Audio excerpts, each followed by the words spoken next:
Now, the issue is if you go to the gym and you train very, very, very, very, very hard, and now you're too fatigued, and now you can't train until next Monday, right?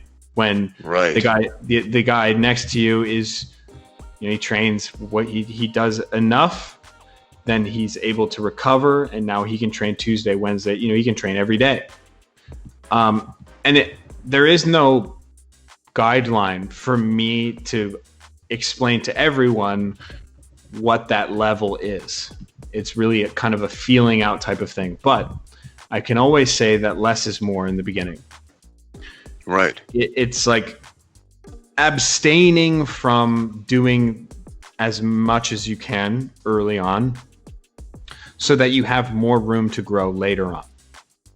It's an incredibly... Yeah. See, this is the fallacy of hard work. And people are going to love this. People misunderstand hard work for what it really is. So I always equate this to try unracking a maximum back squat and tell me that you're not working hard, right? Just unrack the heaviest back squat you've ever done, unrack it, and then just step out from it and tell me if you're not working hard, right? Most people work hard when they're working. It's not about hard work, it's about smart work. And understanding that longevity and your abstaining from the expedient pleasure of lifting the most in the gym because that's what you're good at, the person that can abstain from that has much more room to grow. So it's understanding that maybe the minimum effective dose is actually the best, which people hate to hear. Yeah, right? Man. It's hard work. One thing I get... If there's more that you can do it. If, get into the gym, do it this time, that's not always the right move. So many people are absolutely puzzled when they ask me, what is the training regimen of a professional fighter? And I explain it to them, and they're shocked that it's not more than it is. Essentially, at least the way I train my athletes and many other coaches do, is 2 sessions a day. One session that's either 90 minutes to 2 hours long of technique and sparring, and one session that's about 90 minutes to 2 hours long of strength and conditioning. And they're shocked. It's not like 10 hours a day of sparring, 10 hours a day of just doing constant drilling and technique. And again, there's a point of diminishing returns to that. I mean, yes, so like I was saying, that's not how the human body works. It's not, you don't just put training into it and then get your outcome that you want. There is a point of diminishing returns. There is a tipping point to where the more you put in, the actual less you get out. So This is, again, the Soviets, they talked about variable training.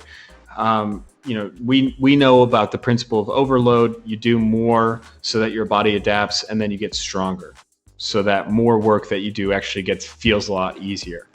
And this can be said in jiu-jitsu, your ability, maybe you roll 2 rounds today, next month, or, next week you roll 3 rounds, and the week after that you roll 4 or 5. But that doesn't mean by the 15th week, you're going to be doing 15 rounds as hard as you can. Right? It's as simple as that. The body doesn't work like that. And what's funny is people love to think of the body working like that. We love to think of these patterns as, well, I improved a lot, Ramsey, when I did 5x5 back squats twice a week. And now I'm with you as my strength and conditioning coach, and I'm not improving as much as I did when I started back squatting. Right? So people will, they have this cognitive dissonance.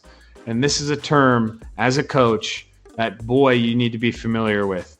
Cognitive dissonance, the reality of their situation and the reality that they've made up in their head and these athletes' heads, right? That is definitely, and this is one of those things exactly like that. Like your inability to understand that you are not the same person that you were back then is what's making you cognitively dissonant. you're so, Oh man. you know, and it happens continually. So if to kind of go Yeah, back and in so many different ways too. In so many different ways, like yeah, with that's fighters, just one example. Yeah. fighters. I say it a lot. They're selfish people because they have to be. They have to be. If it's a selfish lifestyle to be a fighter. You've got to be 100% invested in yourself. But yeah, it leads to some problems in gyms. Like a guy will leave his previous coach because he lost a fight. He'll come into my gym and say, "Let's see what you have to offer." He'll train with me for like a week, and then he'll have a fight. I'll be like, "Dude, it's not how it works. We gotta put in a full training camp and actually prepare for this." He'll lose that fight he spent 7 days training for, blame it on the coach, and then move on. Try to find someone else who will magically make him better. But yeah, man, Yeah, athletes are funny that way. that's that psychology though, and that person will never really be successful. And I hate to say it, they won't with that psychology unless they change the way that they think. You know, a lot of people actually need to train themselves. I know that sounds crazy. Yes. A lot of people need to just do their own training, and if it works, it works. If it doesn't work, it doesn't work. But the problem is when you reach your hands out to a professor or an instructor, you are creating bad habits, and you're not taking it upon yourself to improve. But as far as periodizing and understanding periods, it's more about understanding your recovery. If you're a beginner weightlifter, it's likely that you'll be able to recover pretty fast. And you know, all you can do is try to do more than you did before, but then understand that there's a limit to that. It is absolutely impossible for me to periodize for everyone who's sitting there listening right now. But they need to understand certain principles so that they can grasp it further. So I work for Juggernaut Training Systems. Which is awesome, by the way. Yeah, and it's cool too because Chad, he does the same thing that I do. He's taught by some of the best in the world, and he teaches them. He does that exchange with them, and that's what I do with these guys.